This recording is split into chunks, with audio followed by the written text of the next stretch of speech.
मिट्टी से भी यारी रख,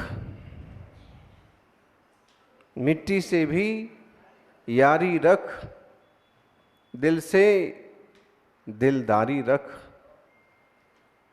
चोट ना पहुंचे बातों से किसी को, चोट ना पहुंचे बातों से किसी को, इतनी समझदारी रख। पहचान हो तेरी हटकर, पहचान हो तेरी हटकर, भीड़ में ऐसी कलाकारी रख। पल भर ए जोश जवानी का, बुढ़ापे की भी तैयारी रख। यूं तो दिल सबसे मिलता नहीं, यूं तो मन सबसे मिलता नहीं, फिर भी जुबान प्यारी रख, फिर भी जुबान।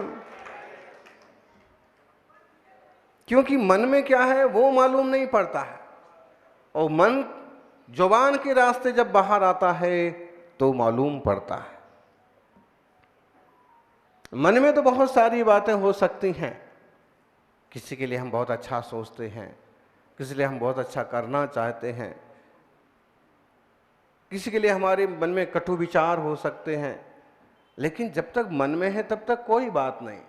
जब वो जबान पर आता है तो अगर अच्छा है तो रिश्ते मिठास से भर जाते हैं, और अगर जबान पर आया हुआ कड़वा है तो रिश्ते कड़ुआहट से भर जाते हैं।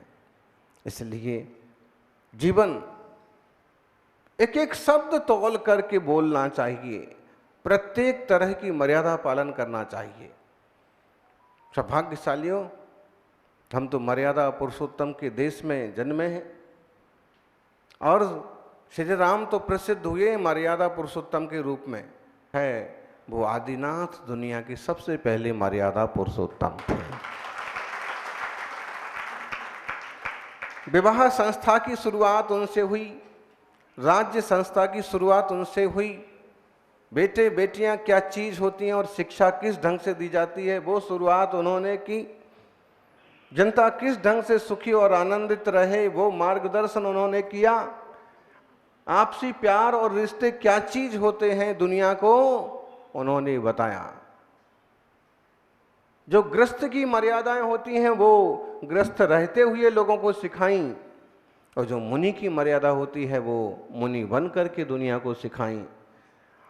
और सिर्फ संसार में रहने के लिए हम पैदा नहीं हुए हैं, गर्भ में आए हैं तो जन्म होगा।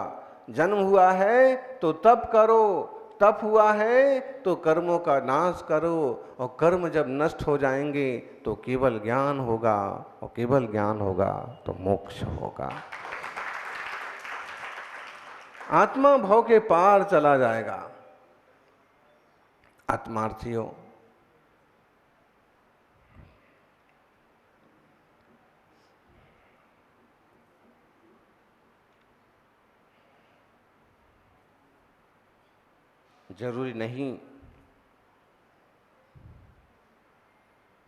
जरूरी नहीं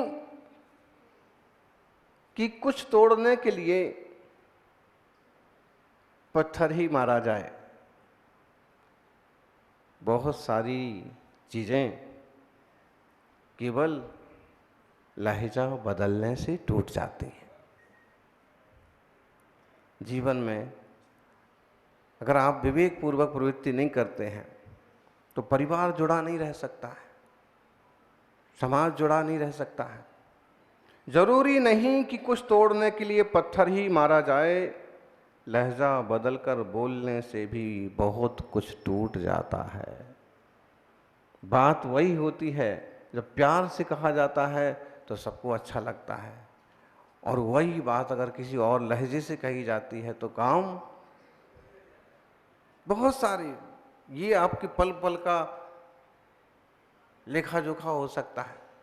जीवन में वही बात अपन कहते हैं तो वही आत्मीयता बढ़ा देती है, लेकिन अगर मुंह दूसरे ढंग का बना करके वही बात कही जाए तो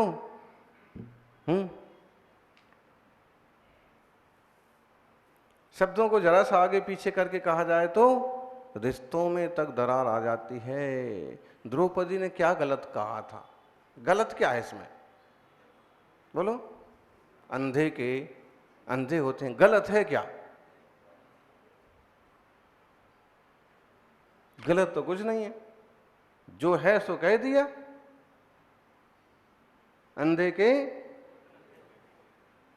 अंधे ही होते हैं, लेकिन उसके साथ एक खतरनाक लहजा और जुड़ गया, और उसके साथ एक हंसी और जुड़ गई।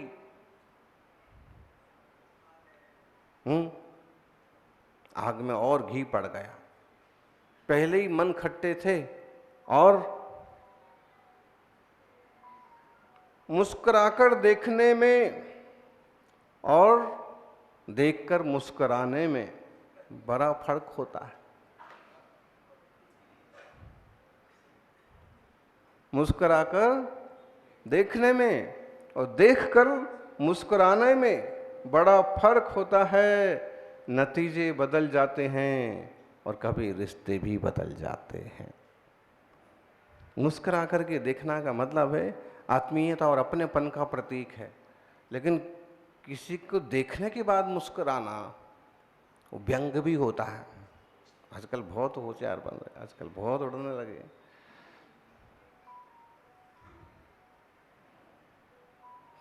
सही कहा जाए तो शब्दों का जितना वजन होता है उससे ज्यादा वजन बॉडी लैंग्वेज का होता है, उसके पेश करने के तरीके का होता है। शब्द वही होते हैं, लेकिन आप पेश कैसे करते हैं। रसोई वही होती है, आटा वही रहेगा, दाल वही रहेगी, मसाले वही रहेंगे, घी तेल साग सब्जी सब वही रहेगा, लेकिन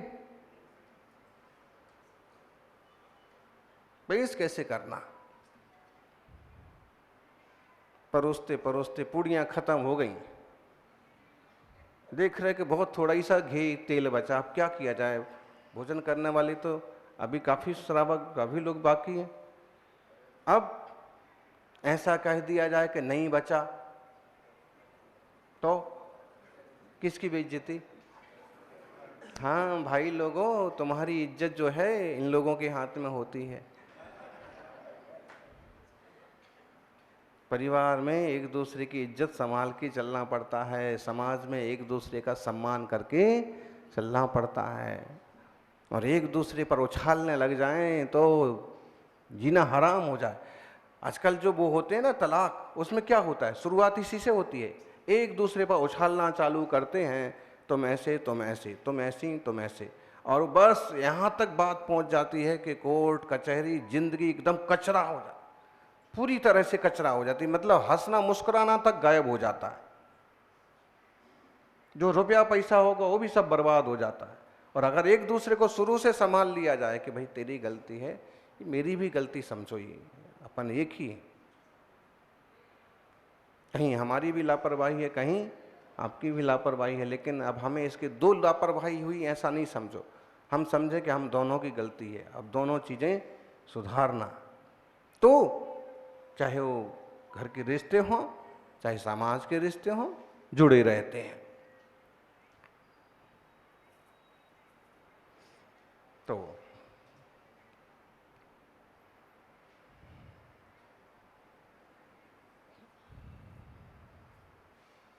मर्यादा बहुत जरूरी है। कई बार लोग छोटे बड़े तक की मर्यादा नहीं रख पाते हैं। कौन छोटे हैं कौन बड़े हैं,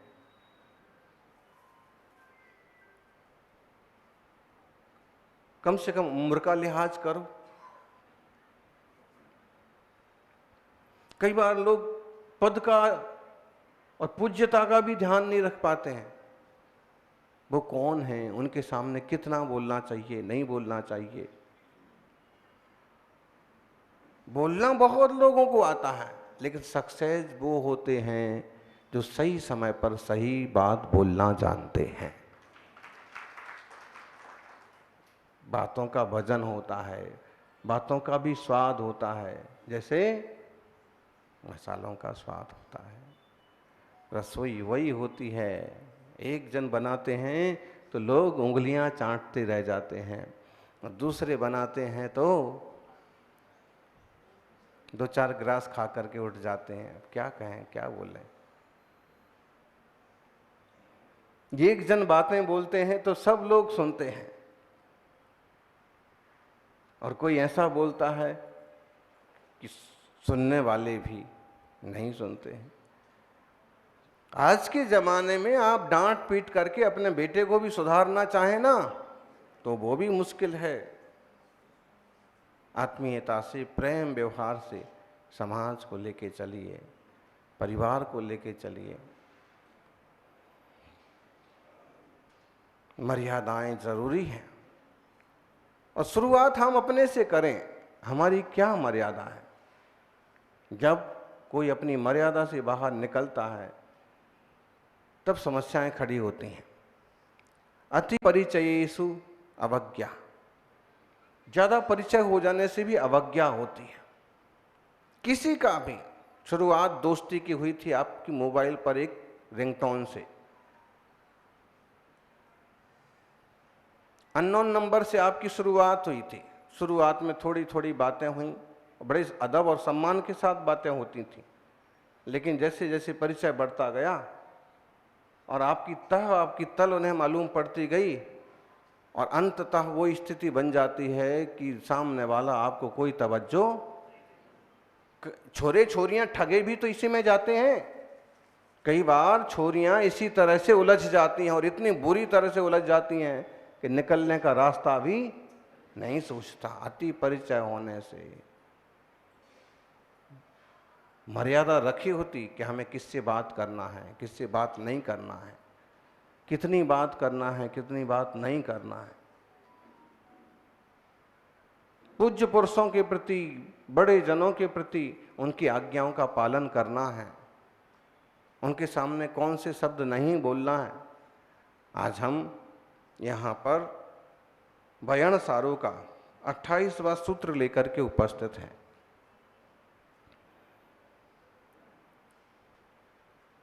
मज्जादिदो महामेरु, मज्जादिदो महागासो, मज्जादिदो महोदही, मज्जादिदो महामेरु, मज्जादम धारौ सदा। बयान सारो छोटा सा सुंदर ग्रंथ है। प्राकृत भाषा की शब्दों का इसमें प्रयोग किया है। अनुष्टुप छंद में रचना है। अब केवल 8 अक्षरों में कितनी बड़ी बड़ी बातें हैं। मज्जादिदो महागासो, महान जो आकाश है ये भी मर्यादित है। आकाश कितना बड़ा है? आकाश कितना बड़ा है? दुनिया में सबसे बड़ी चीज कौन सी है? आकाश से बड़ा और कुछ नहीं है।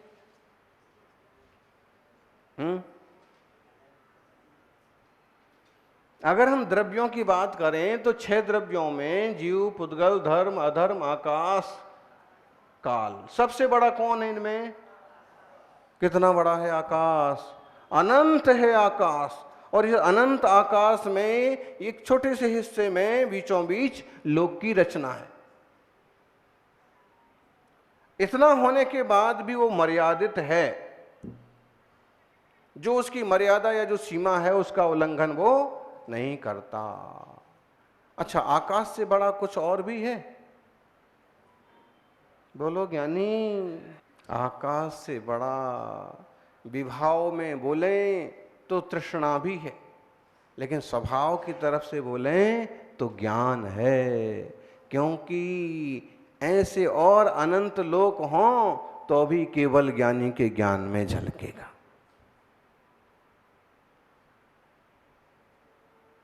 फिर भी लोक प्रसिद्ध तो यही है कि आकाश से बड़ा कुछ भी नहीं है। चलो यही बात मान के चलें तो भी ये मर्यादित है। मर्यादा है इसकी अपने। आज इधर है कल उधर है, ऐसा नहीं होता है। और मज्जादिदो महोदही, महोदही, महोदधी, दही बोलते ना आप लोग, दही, मट्ठा, छाछ गर्मी में की बहुत उपयोगिता होती है। दही शब्द जो है कौन सी भाषा का है बताओ? बताइए। आप बोले कितना दही खाए गर्मी के दिनों में, फिर भी पता नहीं कि कौन सी भाषा का शब्द है। बोले आम खाना कि पेड़ गिनना। और लोग तो दही और मट्ठा और छाछ में अंतर भी नहीं समझते, कई सारे लोग। अरे भाई, थक्के वाला दही होता है, मथने के बाद मट्ठा होता है, ज्यादा पानी मिलाएं और नवनीत निकाल लें वो छाछ।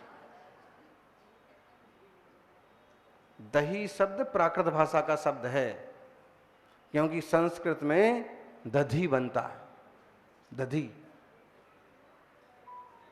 और माखन शब्द कौन सी भाषा का है? माखन चोर प्राकृत भाषा का ही माखन या माहौन बनेगा। और संस्कृत में क्या बनेगा? मक्खन। वैसे उसका और दूसरा प्रयोग रक्षण बनेगा, जो चिपकता है।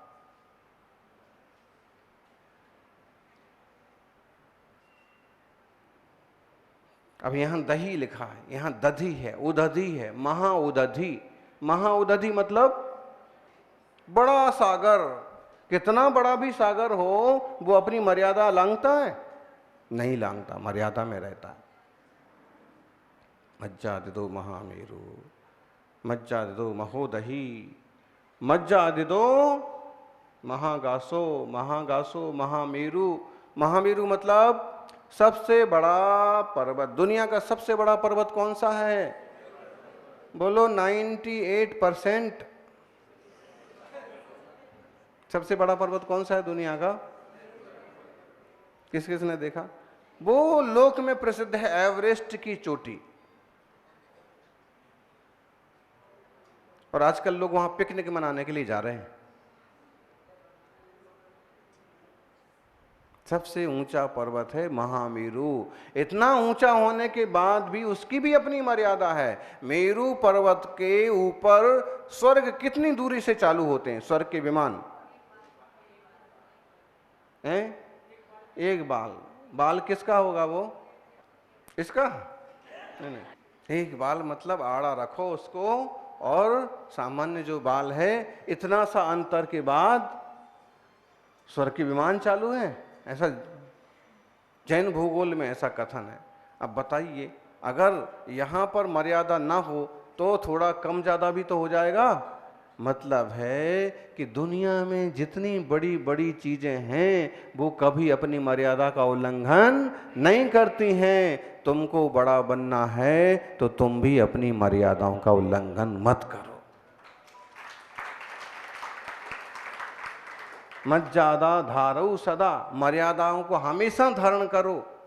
पिताश्री के प्रति, माँ के प्रति आपकी क्या मर्यादा है? भाई बहन परिवार के प्रति आपकी क्या मर्यादा है? धर्म क्षेत्र के प्रति आपकी क्या मर्यादाएं? अगर उनका ध्यान न रखेंगे तो आप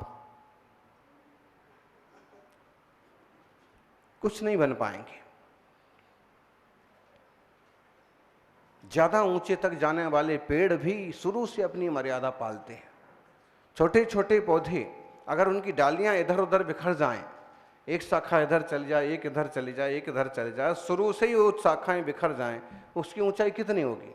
और लेकिन अगर उसको एकदम सीधे ढंग से बढ़ने का मौका मिले तो उसकी ऊंचाई कितनी होगी? बहुत ज्यादा होगी। ऐसे ही जीवन में अगर हम एक मर्यादा में बढ़ते जाते हैं तो तरक्की होती है। अच्छा, चने का झाड़ कितना बड़ा होता है? लोगों को चढ़ा देती ना चने की झाड़ पर। कितना अंतर है। कटहल का पेड़ इतना बड़ा होता है, लगभग आम के बराबर तक हो जाता है, और उतना ही बड़ा फल है। और अनानास एकदम जमीन पर ही लगता है, बहुत छोटा सा होता है, बल्कि समझ लो उसमें वो फल ही लगता है एक, और थोड़े से पत्ते होते बस।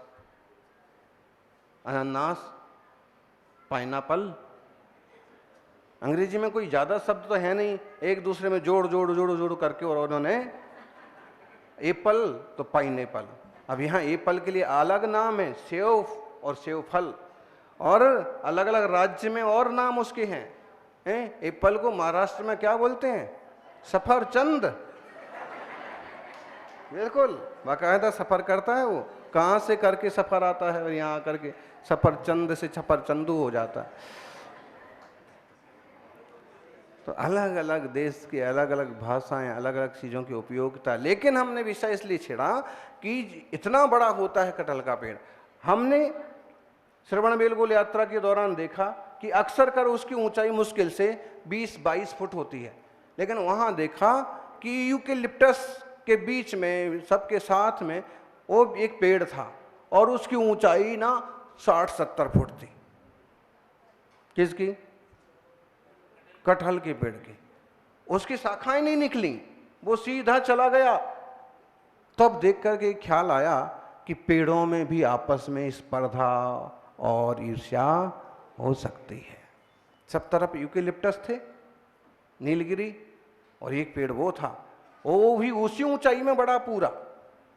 हमने साथ वालों को बताया कि देखिए इसमें भी कसाएं हैं, इसको भी मान है कि तुम सब लंबे होगे तो मैं भी लंबा होऊंगा। दूसरी एक शिक्षा ये भी है कि ऊंचे लोगों के साथ में रहोगे तो आप भी ऊंचे बनोगे। ऊंचे लोग, कौन बोला ऊंची पसंद? ऊंचे लोग, ऊंची पसंद, ज्ञानानंद, ज्ञान और आनंद अपना स्वरूप। माणिक चंद के चक्कर में तो पड़े ही मत। ये ऐसे लोग हैं कि पहले गुटखा बनाते हैं और फिर जब कैंसर होता है तो उसके लिए मुफ्त के हॉस्पिटल भी खोलते हैं। तो इसका तो क्या इलाज है, दुनिया है। लेकिन ऊंचे लोग, ऊंचे सोच है, सम्यक दर्शन, जिन धर्म, इससे ऊंचा क्या है?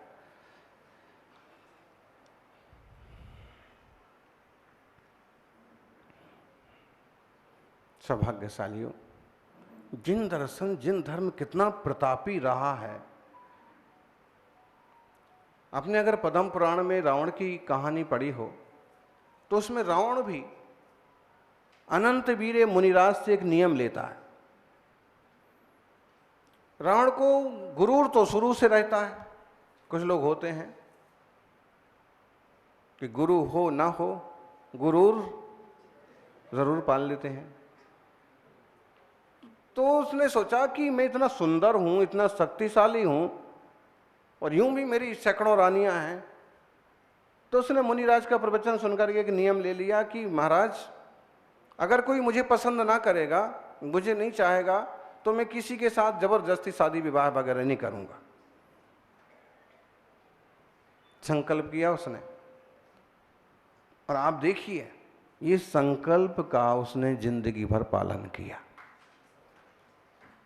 वो बात अलग है कि सीता जी का अपहरण किया, लेकिन सिर्फ अपहरण ही किया और कुछ भी गलत चेष्टा, सब तरह से मनाने की कोशिश तो की, लेकिन वो अपनी मर्यादा का उसने भी पालन किया।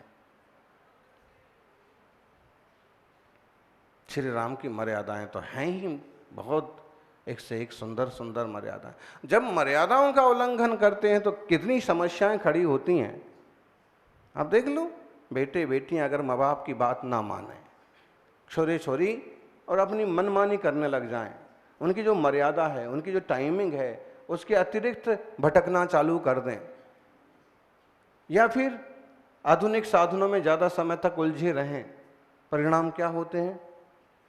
अवसाद में चले जाएंगे, पढ़ाई में पीछे हट जाएंगे, किसी विषम लिंगी से उलझ जाएंगे, या फिर किसी खेल के चक्कर में ऐसे पड़ जाएंगे कि वो आत्महत्या तक पहुंच जाएंगे।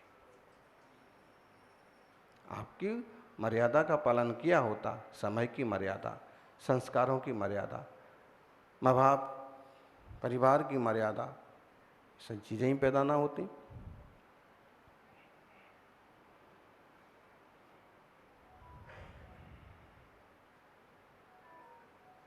सारी प्रकृति मर्यादा में है। आचार्य कुंदकुंद स्वामी ने पंचास्तिकाय में एक सुंदर गाथा लिखी उन्होंने कहा कि दुनिया में कितने भी जीव हैं, कितने भी द्रव्य हैं, कितने भी पुद्गल हैं, धर्म अधर्म आकाश काल जीव पुद्गल, जीव कितने हैं दुनिया में? बोलो बोलो, जीव कितने हैं? अनंत जीव हैं। बोले हमारा जीव है, मम्मी अपने वो भी एक स्वतंत्र जीव हैं, पिताजी एक स्वतंत्र जीव हैं, सबके अपने विचार हैं, सबकी अपनी थिंकिंग है, सबके अपने संस्कार हैं, सबका अपना पुण्य पाप है। जीव कितने हैं दुनिया में? बोलो अजमेर वालों, बहुत जीव हैं। कुछ लोग ऐसे मानते हैं कि एक ही ब्रह्मा है और सब उसके अंश हैं, जबकि महावीर स्वामी कहते हैं कि एक ब्रह्मा नहीं है, सब जीवों में एक एक ब्रह्म है, सब में एक एक आत्मा है, और सब में ज्ञान दर्शन आदि सुख आदि गुण एक जैसे हैं। इस अपेक्षा से कह सकते हैं कि सब में एक ही ब्रह्मा है। जैसे एक जैसे ही फल हों तो सारे फल एक जैसे, एक ही फल हैं, बोले एक ही जिन्स है, लेकिन सबका अपना अपना अस्तित्व है। ऐसे तो इस दुनिया में अनंत जीव हैं, अनंत पुद्गल हैं। पुद्गल किसे कहते हैं? पूर्ण गलन स्वभाव वाले पुद्गल। पुद्गल का मतलब होता है मैटर, मैटर का मतलब होता है जड़ द्रव्य, चाहे सिंहासन हो, चाहे कुर्सी हो, चाहे पेन हो, चाहे आंखों से दिखने वाली कोई भी चीजें हों, ये सब क्या है? अच्छा, आंखों से तो आपका शरीर भी दिखता है, तो आप भी पुद्गल हो क्या? बोलो, आप पुद्गल नहीं हो। ये बात कैसे सही मानी जाए कि आप पुद्गल नहीं हैं? अगर आप अपनी चेतना की तरफ से कह रहे हैं तो बात सही है, आप पुद्गल नहीं हैं। लेकिन अगर आप अपने शरीर की तरफ से कह रहे हैं तो आप रॉन्ग हैं, क्योंकि शरीर तो पुद्गल ही है। उसमें उतार चढ़ाव होता है, उसमें परिवर्तन होता है, उसमें रंग बदलता है, उसमें छोटे से बड़े हो जाते हैं, बड़े से, ये तो पुद्गल है, पूर्ण गलन इसका स्वभाव है। आप कहोगे हमारा ज्ञान स्वभाव ही तो बदलता है, हम कल कुछ जान रहे थे आज ज़्यादा जान रहे हैं, तो हमारा में भी तो चेंजिंग तो होगा, लेकिन वो आत्मा ज्ञान ज्ञान रूप से ही परिणमित होगा, सुख आनंद आदि रूप से ही परिणमित होता, जड़ रूप से नहीं होगा। ऐसे अनंत जीव हैं, अनंत पुद्गल हैं, और धर्म अधर्म आकाश काल द्रव्य हैं। आचार्य देव कहते हैं अन्नोडम पविसंता देनता ओगास मन्न मन्नस्सा मेलंता भी नित्यम सगम सहावम न विजहंती। कौन से शास्त्र की गाथा है? 58 नंबर किसके आए हैं? 98। चलो आप बताओ ये कौन से ग्रंथ की गाथा है? तो स्कूल की किताबों की पढ़ाई भी जरूरी है, और संसार के सुख पाने के लिए स्कूल की पढ़ाई जरूरी है, और आत्मा का सुख पाने के लिए जैन धर्म की पढ़ाई भी जरूरी है। तो थोड़ा थोड़ा समय जैसे मिल जाए तो हमें जिनवाणी का भी अभ्यास करना चाहिए। विद्वान माताजी महाराज मिलें तो उनके पास बैठ के धर्म की थोड़ी चर्चा सुनना चाहिए, समझना चाहिए। ठीक है, तो अब अन्नोर्णम पविसंता, एक दूसरे में प्रवेश करके रहते हैं, फिर भी बोले एक नहीं हो जाते। लोग बोलते हैं ना, बहुत राग जब होता है ना, नया नया इश्क होता है, तो उसमें क्या बोलते हैं? क्या बोलते हैं? नहीं बोलना है तो मत बोलो, पता तो सबको है। क्या बोलते हैं? बोले दो शरीर एक जान, पक्का। और जब उसी में ही खटपट पैदा होती है तो मतलब है कि जिनवाणी सही कहती है, दो शरीर और एक जान कभी हो ही नहीं सकते, और कोई ऐसा बोलता है तो आपको उल्लू बना रहा है, धोखा देने की कोशिश है। बिल्कुल सम्यक दृष्टि तो ऐसा बोलेगा नहीं, वो कहेगा ठीक है गृहस्थी है अपनी, तो गृहस्थी का अच्छे से धर्म ध्यान पूर्वक निर्वाह करो, बाकी ये पक्का है तेरा आत्मा तेरा और मेरा आत्मा, सबका अपना अपना पुण्य पाप है। तू व्रत करेगी तो तुझे लाभ मिलेगा, मैं करूंगा तो मुझे मिलेगा। ज्ञानी को ये समझ तो होती है, खूब परिवार में प्रेम होगा, सब अच्छे से चलेगा, लेकिन ख्याल भी रहता है कि कोई मेरा गुलाम नहीं है और ना मैं किसी का गुलाम हूं। ये संयोग मिला है, सब संयोग का अच्छी तरह से लाभ लो, सहयोग करके रहो। दो शरीर और एक जान नहीं हो सकते, एक शरीर और अनंत जान हो सकते। कैसे हो सकते? आलू निगोदिया जीव, शकरकंदी निगोदिया जीव, इसमें से हिस्से में बहुत सारी जीव राशि है। एक निगोद शरीर जीवो दब्ब पमाण दो दिठा सिद्धे ही अनंत गुणा सवेणा वितीद कालेणा। जैन धर्म तो मर्यादा है। आचार्य श्री कहते हैं कि सब एक दूसरे में घुस के रह जाए ना तो भी दोनों एक होने वाले नहीं हैं। और जो लोग कहते थे ना दो शरीर एक जान, दो शरीर एक जान, और जब उनकी शादी हो गई और जब कमाने की बारी आई तो फिर क्या होता है? धीरे धीरे तेरा तेरा क्या होता है?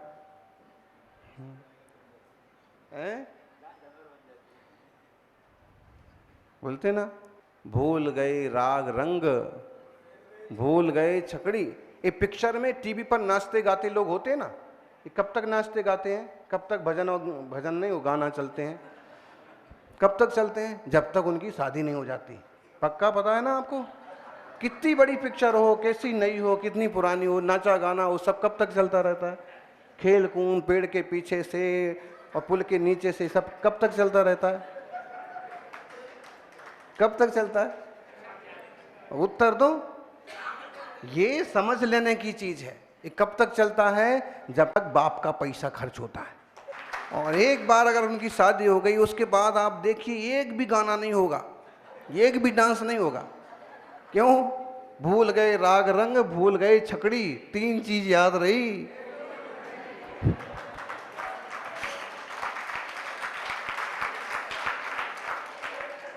और अगर यही बात हम सबों को पहले से ख्याल में रहे कि जिंदगी ऐसे चलती है तो फिजूल में कहीं उलझने की जरूरत ही नहीं पड़े। विवेक से चलेंगे, मर्यादा से चलेंगे, और क्या बोले। हाँ, ये हमें समझ लेना जरूरी। जिनवाणी का जो सिद्धांत है वस्तुनिष्ठ विज्ञान बोलते हैं हम इसको। क्या बोलते हैं? वस्तुनिष्ठ विज्ञान। अपने अपने आप में प्रत्येक वस्तु स्वतंत्र है, प्रत्येक वस्तु की अपनी मर्यादा है। वो एक दूसरे में कितना भी घुस के रहे लेकिन हमेशा एक नहीं रहता। आप कितनी मीठी मिठाई खाओ, काजू कतली खाओ, बादाम कतली खाओ, लेकिन वो पेट में कब तक रहेगी? बताइए, कितने महीने तक रहेगी? 2000 रुपए की लेकिन मिठाई खाई आपने और उसको तुम सुबह ही निकाल दोगे? गलत बात है। एक हापुस आम नया नया आया, 2000 रुपए का एक आया, अब उसको तो कम से कम जब तक आम का सीजन पूरा ना हो तब तक रखो। वस्तु व्यवस्था ही ये है, वो आज नहीं तो कल, कल नहीं तो परसों वो चीजें भिन्न भिन्न होती हैं। तीर्थंकर आदिनाथ स्वामी सीधा एक संदेश देते हैं कि बस अब हो गया, अब मैं संयम के मार्ग जाऊंगा। इतना बड़ा परिवार है लेकिन वो इतना स्पष्ट संदेश है कि प्रत्येक आत्मा भिन्न है, सबको अपना अपना कल्याण करना होगा और मैं अब आत्म कल्याण के लिए जा रहा हूं। तो हमारी जिनवाणी तो सिखाती है, मुनिराज भी सिखाते हैं, तीर्थंकों का चरित्र भी प्रैक्टिकल सिखाता है कि बहुत ज़्यादा उलझने की ज़रूरत नहीं है। आप जहाँ हो उस लायक अपने कर्तव्य करो, आगे बढ़ो। और जो उलझने वाली चीज़ें हैं दाया बाया देखना ही नहीं। तो आप देखो, अच्छा जो हमने खाया था वो बाहर निकल गया तो क्या उसी पिंड रूप रहता है? नहीं, उसके अणु अणु धीरे धीरे धीरे धीरे वो सब बिखर जाते। अरे इंसान के शरीर तक का यही हाल होता है। अगर वो दफना भी दें तो दफनाया हुआ 10-5 साल में तो माटी हो ही जाएगा, और माटी के कण कण में मिल जाएगा। और अगर जलाया तो तुरंत ही देख लो राख उड़ जाती, जो 4 दिन में इधर उधर मतलब है कि ये भी इकट्ठा नहीं रह पाता है। इसका मतलब है कि प्रत्येक वस्तु की अपनी एक व्यवस्था है। हमारा वस्तु तत्व हमारा आत्मा है, हमारी चेतना है। अब हमें अपनी चेतना की सुरक्षा कैसे करना है? अपनी मर्यादा से। हमारी मर्यादा ये है कि हम अपने स्वभाव से बाहर ना जाएं। हमारी मर्यादा ये है कि बात बात में हम गुस्सा ना करें। हमारी मर्यादा ये है कि हम क्षमा भाव में रहें। ये मर्यादा है कि हम अहंकारी ना बने। क्या बात का अहंकार? ताकत का अहंकार करते हो, 5-25 साल में सब सरक जाता है। रूप का अहंकार करते हो, 2-4 साल में। हाँ, अभी देखते हैं कुछ लोग आते हैं 20 साल बाद दर्शन करने। जब पहले आते थे तो एकदम भिंडी की तरह दिखते थे, और अब आते हैं तो एकदम कद्दू की तरह दिखते हैं। बताइए। और फिर पूछते हैं महाराज पहचाना? तो परिणमन स्वभाव है। हम इस स्वभाव में निस्वभाव को पाने का पुरुषार्थ करें, सहज शांत आनंदित रहें और जिन भगवान के मार्ग के अनुसार चलते रहें, यही मंगल भावना। जय बोलिए 24 तीर्थंकर भगवान की।